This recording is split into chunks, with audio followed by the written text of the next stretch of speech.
안녕하세요. 키스킷 개발 자격증 시험 첫 번째 챕터의 두 번째 강의를 시작하겠습니다. 저번 강의에서는 하나의 큐비트의 게이트를 적용시켜 큐비트의 상태가 어떻게 변화되는지에 대해서 알아봤습니다. 하지만 양자 컴퓨터를 이용하여 유용한 알고리즘을 만들고 사용하기 위해선 여러 개의 큐비트를 사용하게 됩니다. 알고리즘을 만드는 과정에서 조건부 논리적 게이트가 자주 사용이 되는데 이러한 게이트들은 하나의 게이트에 두 개 이상 큐비트가 사용되는 다중 큐비트 게이트입니다. 이번 다중 큐비트 게이트 강의에서는 이렇게 세 가지로 나누어 봤습니다. 우선 다중 큐비트 게이트를 설명하기 전에 여러 큐비트에서 어떻게 큐비트들의 상태를 볼 수 있는지 간단하게 훑어볼 거고요. 그 다음은 다중 큐비트 게이트의 첫 번째로 2 큐비트 게이트를 중심적으로 알아보도록 하겠습니다. 다음으로는 3개의 큐비트를 요구하는 3 큐비트 게이트의 예제를 알아보도록 하겠습니다. 우선은 다중 큐비트 게이트를 알아보기 전에 다중 큐비트의 상태에 대해 먼저 알아봅시다. 한 개의 큐비트가 있으면 0과 1, 두 가지 상태로 나타낼 수 있는데요. 이와 같이 두 개의 큐비트는 네 가지의 상태로 나타낼 수 있고 세 개의 큐비트는 여섯 가지의 상태로 나타낼 수 있습니다. 두 개 이상의 큐비트가 분리되어 표현되었을 때 이 큐비트들의 상태를 크로네커 곱을 이용하여 표현할 수 있습니다. 예를 들어 두 개의 큐비트가 있을 때 첫 번째 큐비트를 A라고 두고 두 번째 큐비트를 B라고 생각을 해봅시다. 그러면 이 둘의 상태를 크로네커 곱을 사용하여 간단하게 표현할 수 있습니다.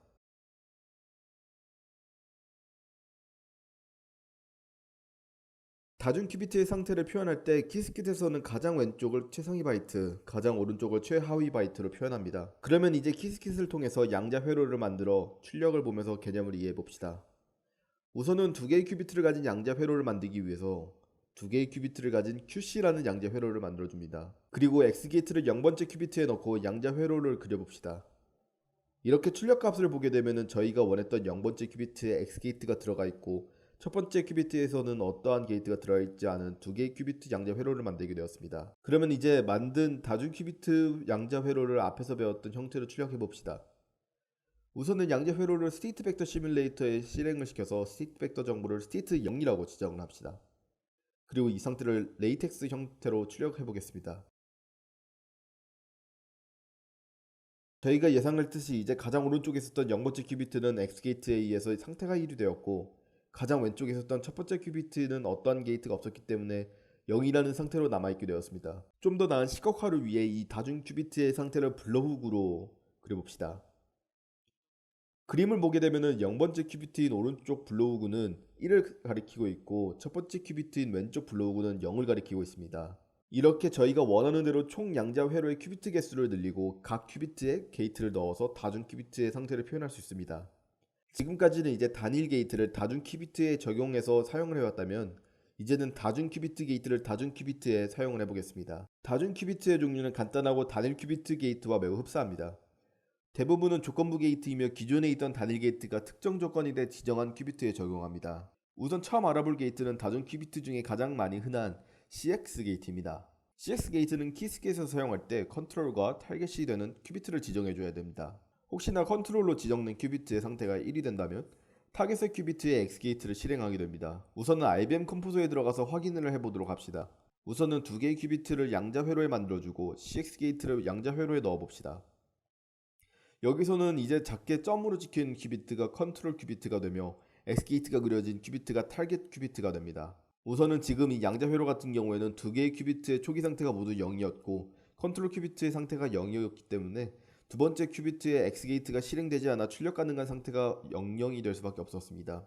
그러면 이제 컨트롤 큐비트가 1이 되면 어떻게 되는지 한번 실험을 해봅시다.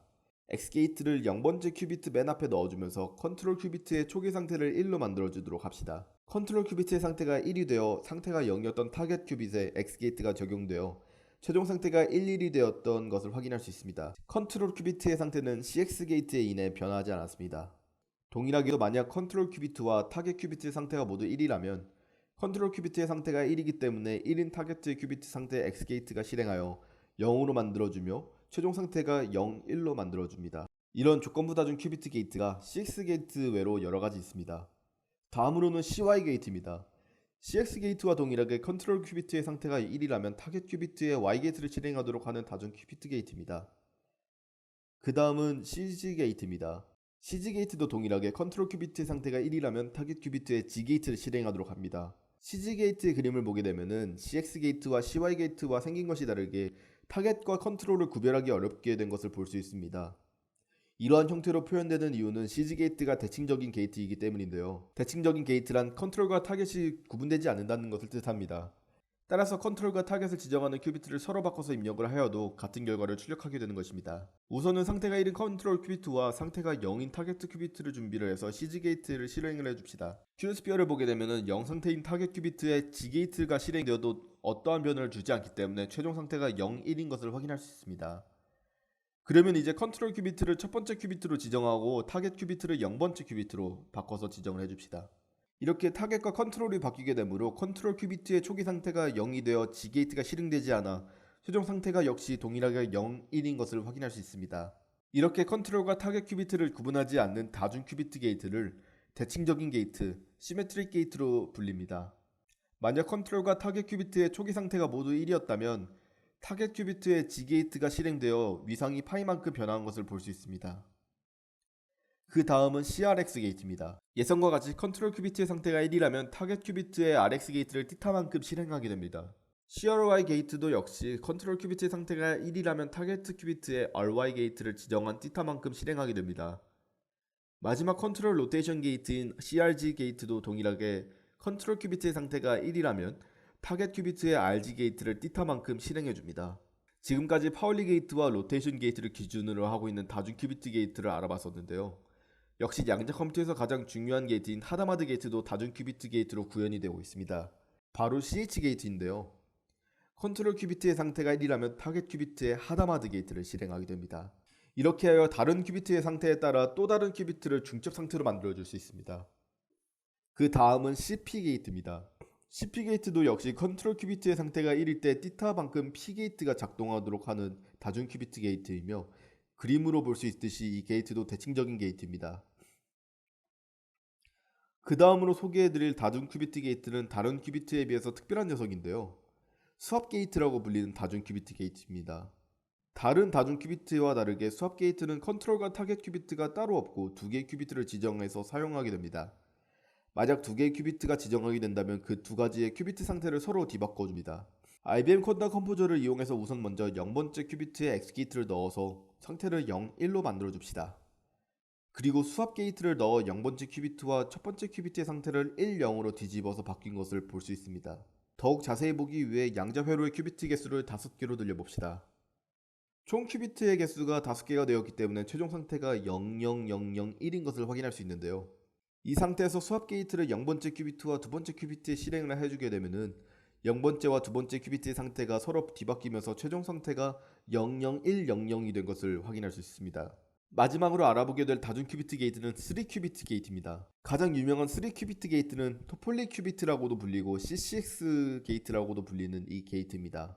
어려울 것 없이 토폴리 게이트는 0번째 컨트롤 큐비트와 첫 번째 컨트롤 큐비트의 상태가 모두 1이 되면 타겟 큐비트의 X 게이트를 실행시켜줍니다.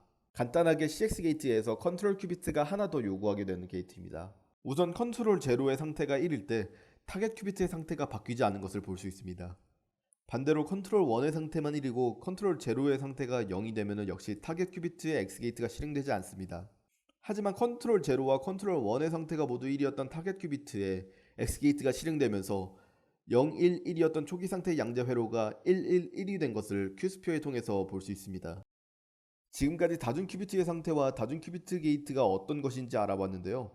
다음 시간은 게이트가 아닌 배리어와 지금까지 저희가 사용했던 양자 회로의 특성에 대해서 알아보도록 하겠습니다.